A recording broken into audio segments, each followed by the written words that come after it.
This is Tai de Aburto.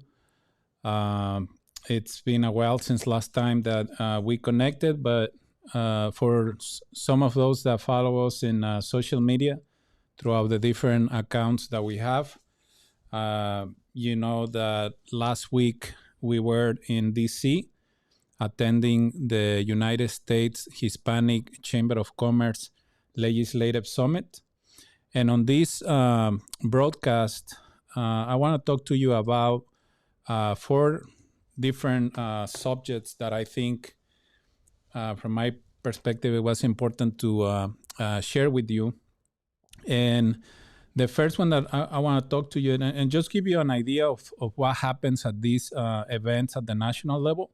It is important for small businesses, whether you are Hispanic-owned business or not, to understand the importance of these legislative summits, because everything that is happening at the federal level, at the state level, at the local level, it has an impact on the business community.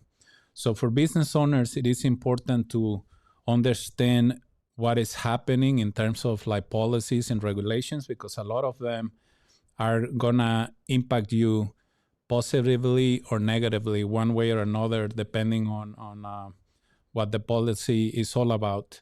I was able to participate in some conversations that are meaningful to the work that we do through the Hispanic Chamber of E-commerce and the U.S. Business Association of E-commerce, specifically in those topics that are related to the micro business owners and also anything that is related to the digital economy. There are some regulations right now that are being considered by Congress that I think if they passed will have a negative impact on the way that small businesses conduct their business online. Some of these platforms that we use to advertise our products and services in a very affordable way is because these platforms exist. And if this regulation passes, it will definitely have an impact in your business. So that's why it is important for you to know what's happening at different levels. But let me share with you real quick, because I want to start this conversation by sharing with you the policy focus areas of the U.S. Hispanic Chamber of Commerce. As you may know, the Hispanic Chamber of E-commerce has been a member of the association for a few years now. And we try to participate in as many events as we can, the Legislative Summit, the convention, and also other events that they do throughout the year. So as of right now, the USACC, which is like the umbrella association for dozens of Hispanic business associations across the country, private and 501c6. So three main goals. The first one is to grow business opportunities for Hispanic business enterprises. The second one is to support the broader U.S. Hispanic community. And the third one is to integrate Hispanic businesses into the global economy. In our particular situation, of course, the goal number one and goal number three, without saying that we don't have some stuff or collaborate with some organizations that focus on supporting the broader Hispanic community, but a lot of the work that we do, although we don't get involved a lot in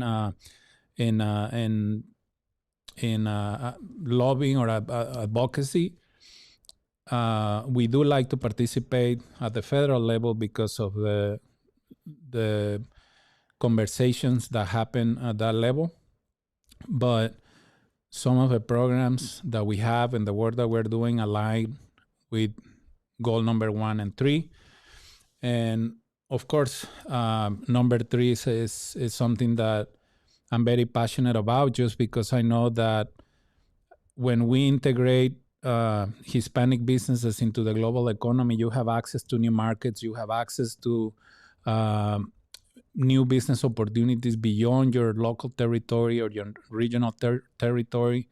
And now with the digital economy and all these platforms that we have access to, it allows our businesses to participate in the global economy with a very affordable, in a very affordable way. So uh, I share with you the link to the resources that were shared at the USACC Legislative Summit.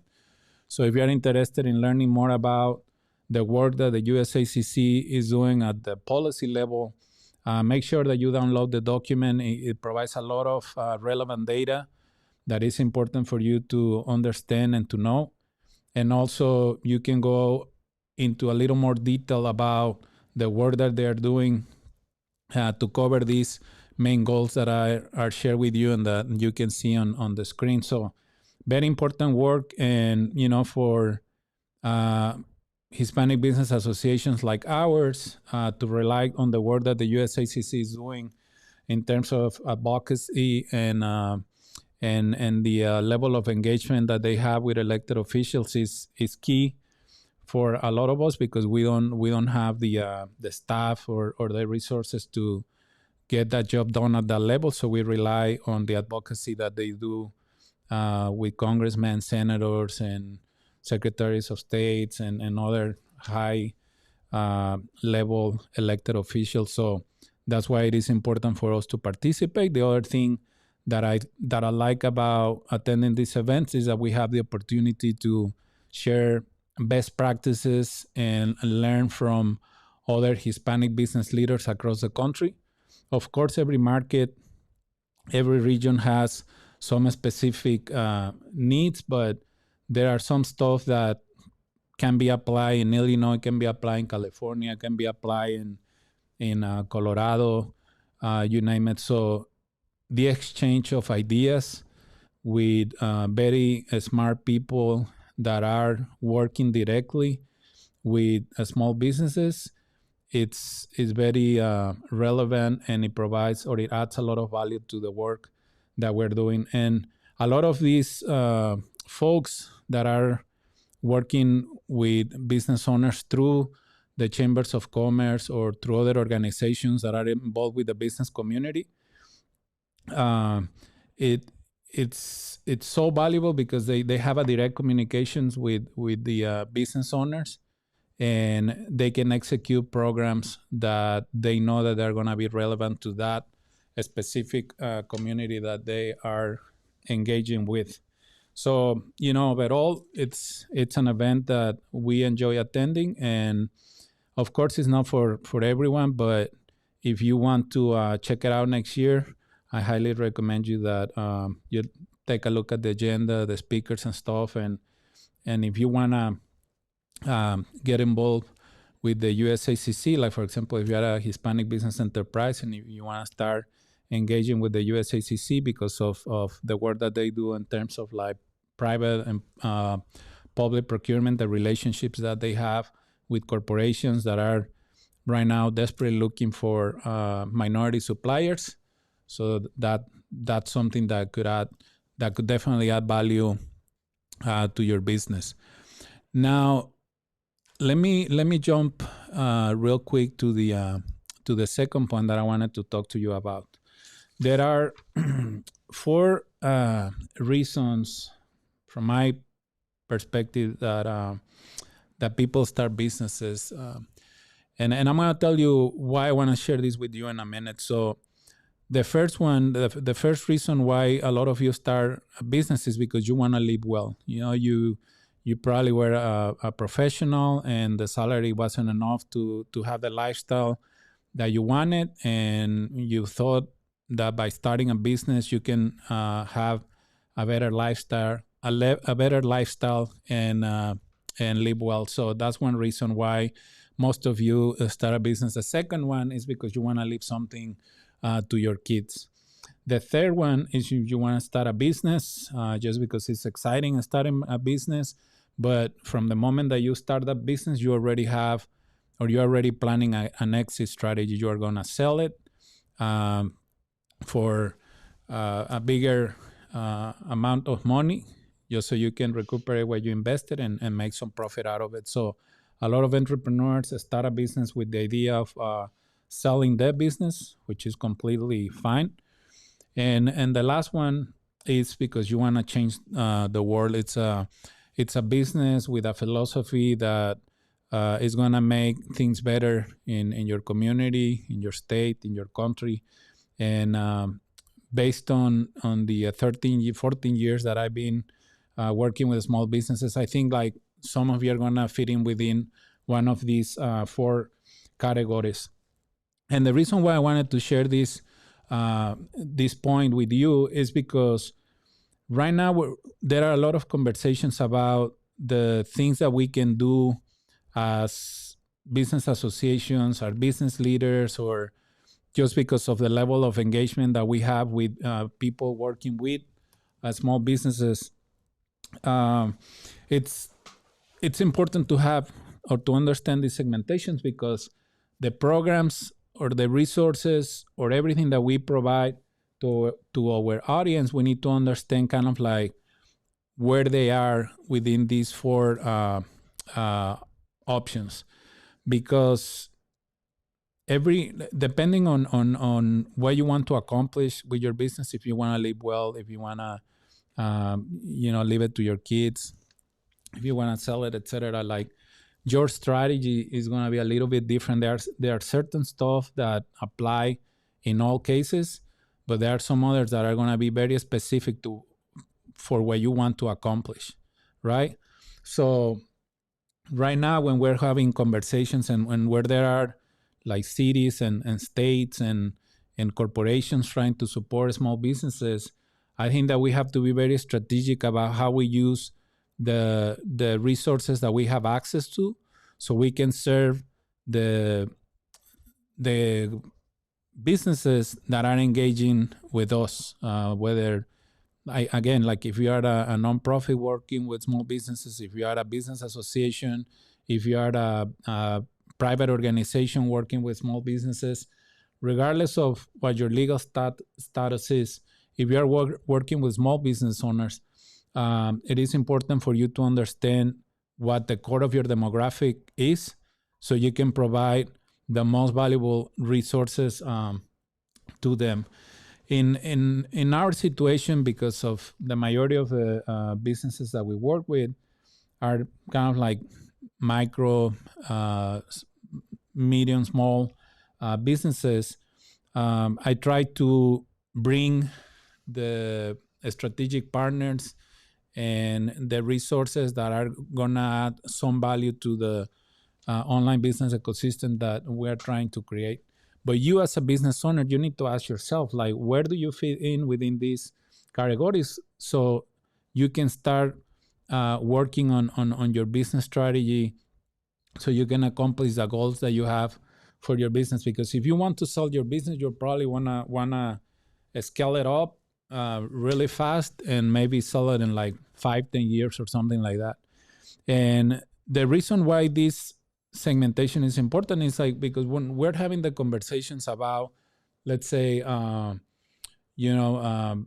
access to capital or access to opportunities with the government or with private corporations, etc. What I argue is like a lot of business owners are not interested in doing business with the government, or they're not interested in doing business with corporations, just because their priorities are not there. They're different. They have different priorities, and that's fair, But so as business associations, we have to acknowledge that and make sure that we have the resources that are going to be important to the business community that is engaging the most with us, and that's why you can complement with other business associations, and that's what we're trying to do.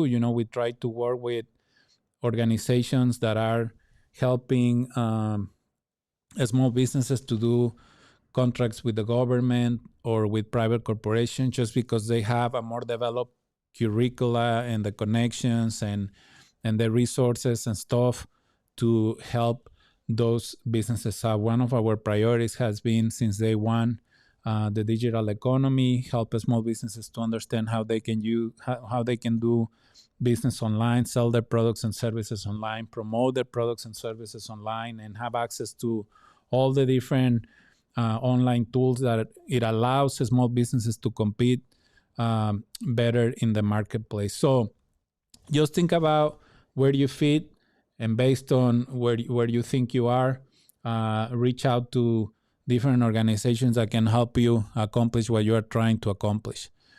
The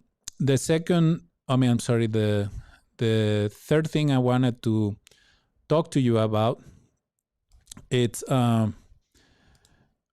one thing that it just keeps getting clearer and clearer in everything that I do. Is like, we have the connected economy and we have everything else. And but the connected economy, I see two things within the connected economy. The first thing is that your network is your net worth, right? And what I mean by this is like, the more connections that you have and the higher level that they are, the better opportunities are going to come your way, at least in an easier way. Of course, that you have to build some reputation. You have to run your business with a lot of integrity. You have to handle yourself as professional as possible. You cannot burn any bridges. You have to be as honest as you can on everything that you do to start building those high-level connections, because building that trust with successful people, with people with the right networks, it takes a lot of time. I mean, it could take up to a decade, 20 years, 30 years, you name it. So you have to acknowledge that the more connections that you have, the more opportunities, large opportunities are going to come your way. Just because they have been there, done that. They have gone through a lot of challenges to get to where they are, and they can save you a lot of time in getting there.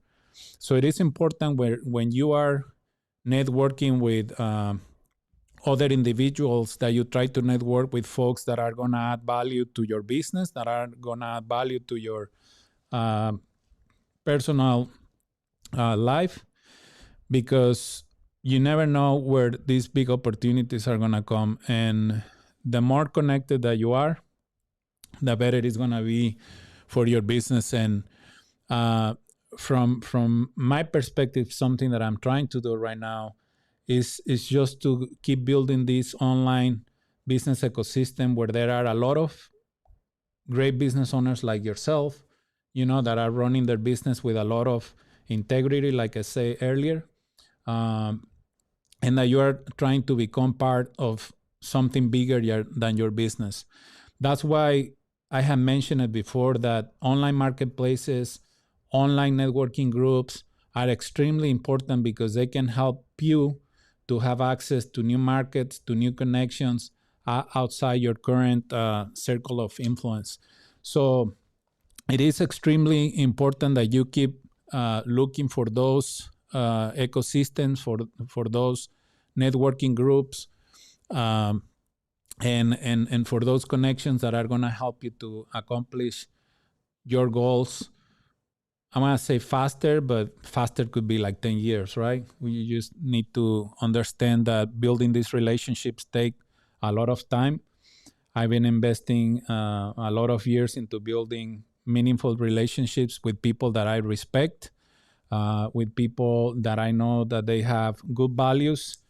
Those that know me, like if I feel like someone is becoming part of a networking group, or becoming part of an association or something just for personal interest, when the association has a common goal of helping a greater number of folks, etc., I don't think I have that much respect for those folks, because I know that they're not there for the good reasons. But when you have people with their heart in what they do, and when they commit themselves, to the certain projects and to certain programs or initiatives, and I know that they have their heart in what they're doing, I have mad respect for that people, because you know that they have good intentions, not just for themselves, but for a bigger group of folks. So keep this in mind. Keep this in mind because right now, after this pandemic, I believe that these connections or investing time in building meaningful connections in your life are more important than ever. Like if they were important before the pandemic, I feel like right now is more important than ever because a lot of folks have gone through many different situations and they were able to overcome different challenges and barriers thanks to the connections and the networks that they had. So I saw it, I live it. I know a lot of people that went through this process. So that's why I'm telling you, like investing time in building meaningful relationships with people that share your values, that share your vision, you know, like share your interest, is extremely important. And that's the one thing I really like about working, you know, with business owners and being part of the Hispanic Chamber of E-commerce and the U.S. Business Association of E-commerce is the connections that I can build through these associations. Some of them for that been around for years, some new ones that I feel like there is going to be a lot of opportunities for us to interact with them. So just keep this in mind as a business owner, whether you are a home-based business or if you're a multi-million-dollar business, you understand that being connected is extremely important. And then the other thing is the digital economy. The digital economy is another way for you to become part of something bigger than your business. To participate in marketplaces, it is important for your business, and it's something that you need to consider moving forward.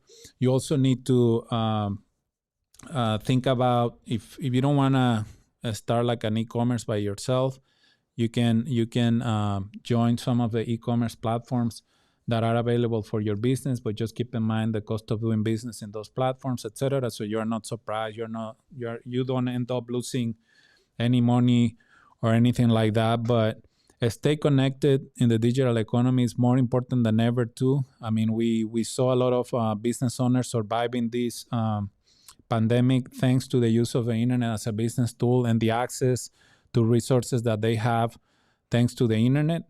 So stay connected in the physical world, stay connected in the online world. And when you combine those two, trust me, like the business opportunities that are going to come your way, the access to resources that are going to come your way are going to be so great for you and for your business that you are just going to ask yourself like why you didn't do these things before. So keep this in mind. It's extremely important. I see it happening right now. The connected economy and everything else. So you have to stay connected. Moving forward, make that a priority for yourself and make that a priority for your business. Find every single opportunity and every way possible to connect yourself with the right people, to connect yourself with the right organizations, to connect yourself with the resources that can help you accomplish your business goals and your personal goals. So keep this in mind, and trust me, the next 5 years, the next 10 years are going to be incredible for you and for your business. The last thing that I wanted to talk to you about today is that when I was in DC, I had the opportunity to get involved with the Connected Commerce Council, which it was probably one of the highlights of the trip for me. I'm very grateful for the opportunity that I have to meet the CEO, Rob, and some of the people that work with him, just because Connected Commerce Council, it's a nonprofit organization that is advocating for small businesses and that is advocating for the digital economy. Two things that I'm extremely passionate about. I have enough track record to prove it. The level of engagement that we have had with the business community and the things that we've been talking about for the last 14 years are not just as a result of a pandemic or anything else. We've been talking about this since 2008, telling business owners the importance of being online and using all these resources to grow their business, to grow their operations. And now to have a nonprofit organization like the Connected Commerce Council in DC, talking directly to key elected officials, congressmen, senators, and others, talking about the importance of the digital economy and talking about the importance of a small business community. It's beyond our expectations, and we really look forward to engaging more with them. I think a lot of the stuff that they're working on align perfectly with the work that we have been doing since 2008. So check them out. They have a lot of resources available on their site. Follow them on Twitter. Follow them on social media, Instagram, Facebook, etc. Because they share a lot of valuable resources through the platform. So make sure that you check out Connected Commerce Council. I wanted to share this resource based on what I talked in my previous topic about the importance of being connected. Definitely, this is one of the organizations that I want us to stay connected and collaborate a little closer with them. The other one that I didn't, I forgot to share here, I got to meet the director of strategic partnerships for the Libre Initiative. The Libre Initiative is doing an incredible job in different states in our country. I have a lot of respect for Daniel Garza, the founder and the CEO of Libre. We were lucky to have Daniel Garza in one of our events. I believe it was in 2017, I believe. And San Diego business owners got to experience like how knowledgeable Dan is, and he's one of those leaders that I respect a lot because he has his heart on what he does. He's a man with a lot of integrity, a lot of values, and those are the kind of leaders that I like to follow and to learn from. So the Libre Initiative is another great organization for you guys to follow, and I think they fit perfectly on the goal number 2 of the USACC, which is to support the broader U.S. Hispanic community. The Libre is definitely doing a lot of great stuff in that regard. So there you go. These are the a few of the topics that I wanted to share with you today. I hope that you have the opportunity to read the